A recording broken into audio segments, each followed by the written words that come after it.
Speech off. Hi guys, welcome back to my channel. So I'm here to do a video that honestly I'm kind of copying off Sarah and Lindsay, but yeah. Sarah from Sarah's Nightstand and Lindsay from Lindsay's Little Library do a series called Booklist Thursday, and they did their Booklist Thursday this week on books about 9/11. And it got me thinking that I do have some books about 9/11 myself. And yeah, I try to read at least one per year during this time period. If not before September 11th, during the month of September. Honestly, I do this a little bit out of guilt. I was 10 when it happened, and as you know, I'm blind, so I didn't really understand the magnitude of it. Some of my blind friends say that who were younger than me, say that they understood, but maybe it's because their parents actually explained it to them more, like what planes crashing meant. While mine were just kind of like, I'm so glad you can't see. I remember the day, like everybody else, where were you September 11th? But I remember it more as a day of confusion and annoyance more than fear and anxiety. I was anxious because everybody was crying, and I don't like crying people. Like, I will run away from my mother when she cries. Like, I cannot be around anyone who cries. Sounds terrible, but it is what it is. So, anyway, that day we were supposed to go to immigration to start our green card process. I think we were going to go get fingerprints, or I don't know exactly. We were, in the process of getting our green cards. And I remember that day I was going to miss school. I was so excited because I never get to miss school unless it's illness, doctor's appointment, something like that. So to miss school when I'm not sick, that's a dream. So we're getting ready to go to the immigration office. Mom's doing my hair, and she's watching the news. And she has this habit, she's always had it, where she'll be braiding my hair and watching TV at the same time. And then all of a sudden she'll just hold the braid and be staring at the TV trying to fix it. I'm like, can you finish the braid? Because I hate just the whole process of getting ready. If you want to torture me, sit me down to get a makeover and my hair done, because that is how you can punish me. My parents have never figured that out. They always tried to find, how can we discipline this child and all of that stuff. There's nothing, they've always felt like there was nothing they could do that would, affect me, because I never had, a ton of friends. So grounding me from going to a family birthday party, that's a treat. I didn't want to go to your birthday party anyway. I hate socializing. So yeah, take me to a clothing store, make me try on clothes, make me put on makeup, do my hair all day long, and you grounded me. Anyway, I am completely off the topic. My point is, that day she kept pausing repeatedly with my hair in her hand, the braid, and I just remember being so annoyed and so enraged, and what could possibly be happening on this TV screen that has you taking an hour on a French braid. And she told me that planes had crashed. Now, all I was thinking was, okay, cars crash all the time. Why are we crying? And so, yeah, it's kind of something I'm sort of ashamed of, even though it's not really my fault. They didn't explain it, what exactly was happening at the time. They just said planes were crashing. I understood people died, but I didn't really understand, because no one was going to describe blow by blow. It's something you have to see, and nobody really wants to discuss in actual words. So I didn't actually understand the magnitude until I started reading books. And those are the books that we're going to talk about in this video. So let's just do this. So we're going to go with books that I've read and books that I want to read. I started out with doing fiction, nonfiction, middle grade, adult, but it got weird. Anyway, I don't have a ton of them. I'm just kind of talking about the ones that stood out. So the very first book I read about 9/11, I was 15. Because I actually thought that I hadn't read one until I was older, 10 years after the fact. But no, turns out I was 15. I remember, because that was during the time when I was getting my citizenship. and I was practicing for the test. And yeah, Miss Schindler, my Braille teacher or resource teacher, gave me a book called We All Fall Down by Eric Walters. And that was my very first glimpse into 9/11. And I did not know this was a series, so I'm interested. I might reread this now. And then the sequel. So this is what the first one is about. Today is September 10th, 2001, and Will, a grade 9 student, is spending the day at his father's workplace. As part of a school assignment, all the students in his class will be going with their parents tomorrow, but Will isn't excited about it. He'd rather sleep in and do nothing with his friends. His father doesn't even have an exciting job, like his best friend James's father, who is a fireman.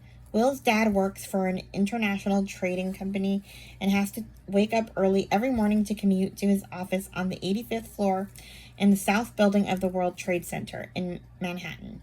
Will doesn't see his father very often because of the hours he puts in at the office. He doubts that his dad will bother making time for him tomorrow, even when they are supposed to be spending the day together. And then all hell breaks loose, obviously, because September 11th is that day. I don't know why they said today is September 10th.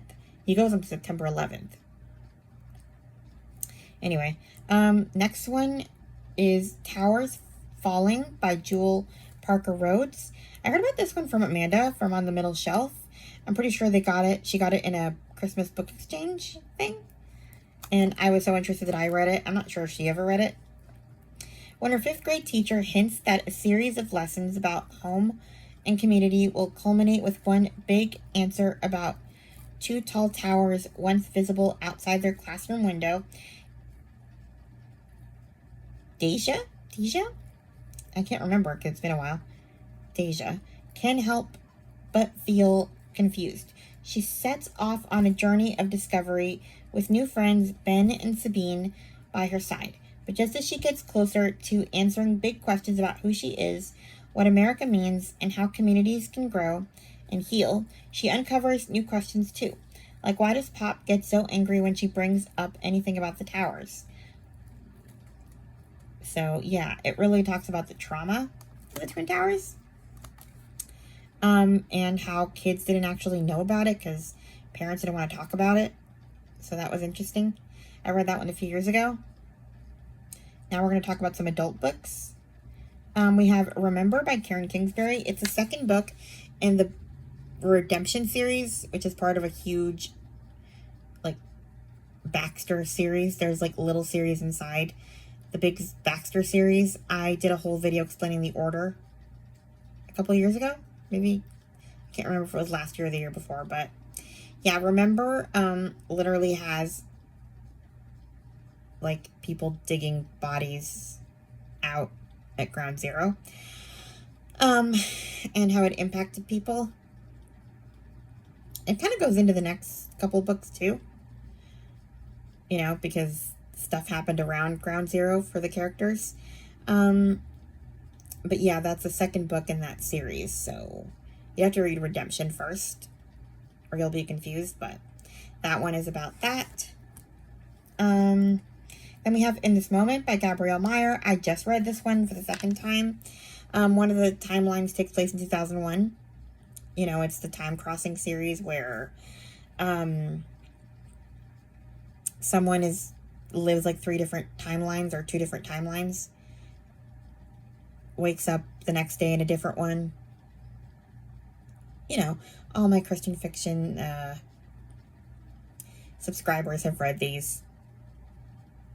One day she wakes up in 2001, one day she wakes up in 1941. And I forget her third time period in this particular one, but yeah, the towers falling is part of this book. It's the second book in the series, by the way. Then we have The Dream Daughter by Diane Chamberlain. I'm putting this one in just because it's a book that I read.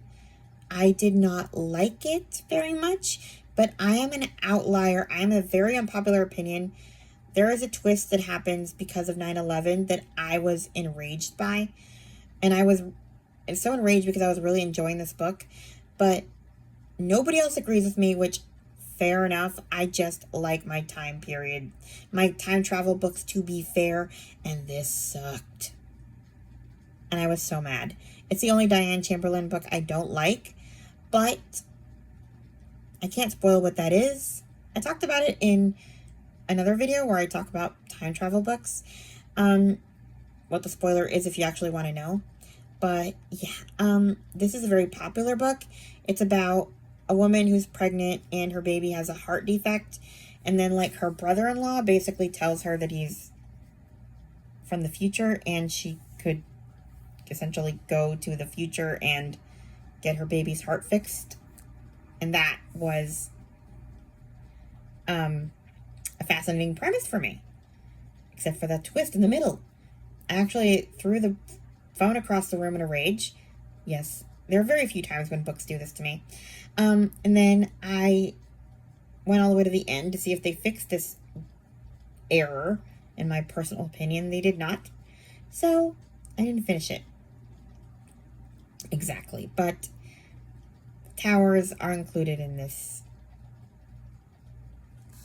book. And majority of the world loves it, so I thought I would put it in. Then we have The Fall of Marigolds by Susan Meisner. I just read this one. I gave it 3 stars. There's 2 time periods that are kind of come together through a scarf, passed down through generations. We have a time period in 1911 on Ellis Island in New York Harbor. Nurse Clara Wood can't face returning to Manhattan, where the man she loved fell to his death in the Triangle Shirtwaist Fire. And then while caring for a fevered immigrant, she becomes intrigued by name embroidered onto the scarf he carries, and finds herself caught in a sort of dilemma that compels her to face her own past. I didn't really like this particular storyline that much. That's why I gave it 3 stars. The dilemma is really annoying. I can't tell you what it is because it's spoilery, and a lot of people like this book, so it's just, I love Susan Meisner, but not this one. Then we have the more interesting timeline. September 2011. On Manhattan's Upper West Side, widow Taryn Michaels has convinced herself that she is living fully, working in a charming fabric store and raising her daughter alone. Then a long-lost photograph appears in a national magazine, and she is forced to relive the terrible day her husband died in the collapse of the World Trade Center. The same day, a stranger reached out and saved her life. That storyline was way more interesting, and I wanted more of that, but we had to get Clara's annoying story in 1911 that dominated this entire book. But I think Taryn's story is still worth the read, and a lot of people find Clara's story beautiful, so you do you, I guess.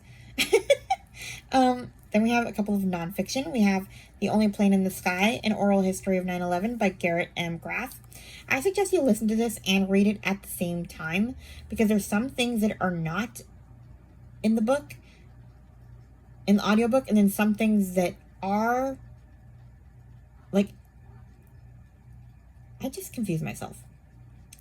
You should read this simultaneously because the audiobook has certain things that the print has, and the print has certain things the audio does not have. There you go. But this is basically, an oral history. It's like, there's testimonials, there's voicemails, and it really goes, like, through the whole day. I think it even talks about the day before, and kind of how we follow the same people after to see how they've come through. It's really hard because there's actual recordings of voicemails from people's phones in this recording. Some people who were part of the disaster or loved ones of the disaster actually read it. I think this is like a book with a narration of like 40, 50 cast members, including the real people and some actors. So it's a really great listen, but you should also read, and I hear there are great pictures too. So there's that one. And then if you want a more uplifting one, we have The Day the World Came to Town by Jim, I can never say this name, Defeede? Defeede? I heard about this one first from Gloria Z. Thompson. This one is about the people of Gander in Newfoundland, Canada.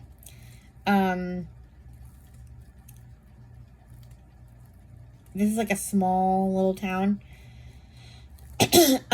And they basically had to take in a bunch of passengers from planes that just had to land because of the attacks. So that's why it's called The Day the World Came to Town, because like all of these people just landed on this little Newfoundland, in a little Newfoundland town. And yeah, like it's kind of the way community came together to take them in. And it was a great read. There's a musical too, apparently, that I want to watch. I'm not sure. I think it's called Home and Away or something. So yeah, those are all the books that I've like read that I can think of. I know I've read more, but pre-Goodreads. Anyway, so now we have books that I want to read. We're going to start with fiction. A couple of middle grade. We have Ground Zero by Alan Gratz. I'm going to probably read this one this month. It's on my TBR.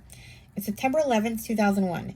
Brandon, a 9-year-old boy, goes to work for the day with his dad at the World Trade Center in New York City. When 2 planes hit the towers, Brandon and his father are trapped inside a fiery nightmare as terror and confusion swirl around them. Can they escape, and what will the world be like when they do?